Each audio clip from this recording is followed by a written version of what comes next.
Made it back to Hollywood. But let me try to wrap this video up because it's like it's getting late, it's dark and everything, and I want to get home. I'm tired. But like, as I was saying, like my professor tried to point the finger at me and my classmate as if we were the one creating a debate. Now, mind you, how she established the class initially when the semester first started was that this was an open place, like it was a safe place where we can share our thoughts and express ourselves, and we can have discuss intellectual discussions about certain things. And that light would want to go off. You see how they do me? You see how they do when they start speaking the truth? But no, she made it seem as though she was more progressive in that and was open to hearing people's different points of view. And even last class, I remember her saying, like, don't accept everything that, I say. I always question everything. So to me, I find it very interesting that for her to say that all of a sudden now, when it comes to this issue of changing the dominant paradigm, that obviously benefits her being a white Caucasian professor. Here she is saying, oh, no, wait a minute. We shouldn't challenge it, in a sense. That's, to me, what I got from it. Because if you have African American students, presenting a different point of view on something that actually could allow us to think creatively and out of the box. I mean, we know, okay, traditionally, most people accept the whole idea of, most people, I would say, believe in the whole theory of Darwinism and evolution, and that we came from monkeys. People believe that. But then you have people like, conscious African Americans who know damn good and well we did not evolve from no freaking monkeys. And so here she goes coming up with saying, oh, well, have you heard of this group of people called the Incas? And I wonder how they, disappeared. And I mean, what are you trying to say? And then she started talking about anthropology and how we came from monkeys. And she believes this stuff, and saying how, it's important that we kind of look at it from different aspects. And yes, I'm all open to looking at things from different points of view.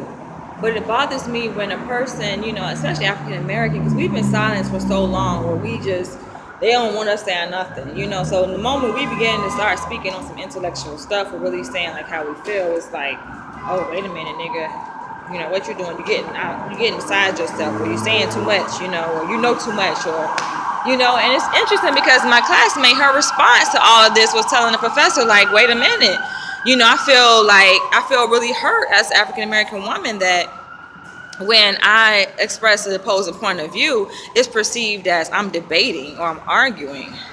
And that's never the case. That's never the case. And you wonder why, you have black people like on edge, what I'm saying? Because it's crazy. She said that, my classmate was like, but if a white girl was to say, this is how I think, or this is how I feel about it, and I don't believe we came from monkeys, or I present a different point of view, the professor wouldn't have been so argumentative with, her. So there are some differences. I'm gonna go ahead and wrap this video up because it's kind of getting too long. But there are some differences, I think, in the experience of African American students versus white students. It just raises the curtain on a bigger issue that is, at play, I think, and it's interesting to see the dynamic. And yes, the school promotes cultural diversity and says, oh, we're all about, being progressive and trying to get away from, the traditional dominant structure of, white supremacy. We want to welcome everybody and welcome everybody's points of view. But when you have African American students who are there, who are very vocal about what they think, it's like we're silenced, and that's the issue here. And it's not just the school that I'm at. I'm at a very good school, has a very good reputation, very good professors, and have a lot of prestige. However, it goes to show that this can happen to anybody, any student, anywhere, not just students, black people, in different professions. Whether you're a student, whether you're already licensed, you're in a profession, you're working, it can happen. You face these issues where that we around people who claim to be not racially biased and not racist, but the issue is that you begin to see what begins to come up and surface, because obviously that's what happened with my professor when we had this kind of heated discussion. where you can see some of her own stuff start to come up, in class. And for her, it was all in the name of, oh, I'm trying to teach you guys something. But it's the way you teach things, I think. And just because a person has a different point of view, you don't shut them down. So it's just a lesson learned, you guys. And if you're African American, you have a very strong point of view, speak your mind. Don't hold back. It doesn't matter what establishment you are in. Say it, because I think that's how we bring about second order change, real change that matters. Not surface change, but real lasting change that matters. We really have to confront this system, you guys, and not be afraid.